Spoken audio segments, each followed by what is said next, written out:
2022년을 기준으로 봤을 때 우리나라 직장인 평균 월급이 일본 직장인을 넘어섰다고 하더라고요. 예, 어떻게 그렇습니다. 보셨어요? 예, 지금 2002년하고 2022년 약 20년간의 변화를 살펴봤더니 한국과 일본의 월 평균 임금이 크게 이제 달라졌다. 2002년에는 한국의 임금이 일본의 한 절반 수준이었는데 2022년에는 이제 일본을 넘어서게 됐다는 것인데요. 이 이유는 이제 그동안 일본이 잃어버린 뭐 20년, 30년이라고 얘기하는 장기 불황이 지속되면서 좀처럼 임금이 오르지가 않았습니다. 그런 와중에 한국은 계속해서 성장을 하면서 임금이 꾸준히 올랐기 때문에 이런 이제 상황이 벌어지게 된 것이고요.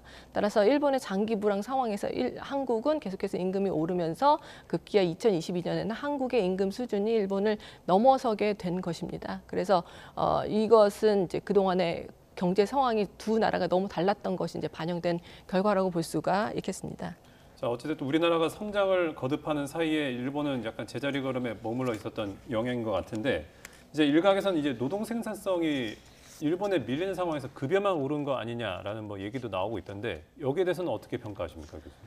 사실 이제 임금이라는 게 결정되는 것이 반드시 노동 생산성으로만 결정되는 것은 아니고 물가라든지 다른 요인도 있기 때문에 뭐 꼭 그렇게 볼 수만은 없지만 사실 노동 생산성이 임금을 결정하는 중요한 요인이긴 합니다. 그런데 이 이제 노동 생산성을 일본과 한국을 비교를 해본 이제 자료가 있습니다. 경제협력개발기구에서 2022년 기준으로 노동 생산성을 계산을 해봤더니 일본이 한국보다 노동 생산성이 더 높다라고 하는 것인데요.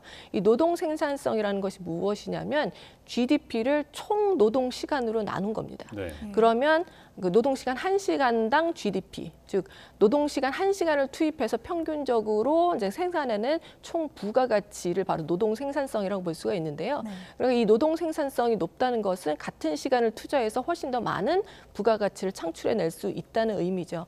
그래서 이 경제협력개발기구의 자료를 보시면 일본은 53.2달러, 그런데 한국은 49.4달러로 노동 생산성이 일본이 이제 한국보다 더 높다는 것인데요.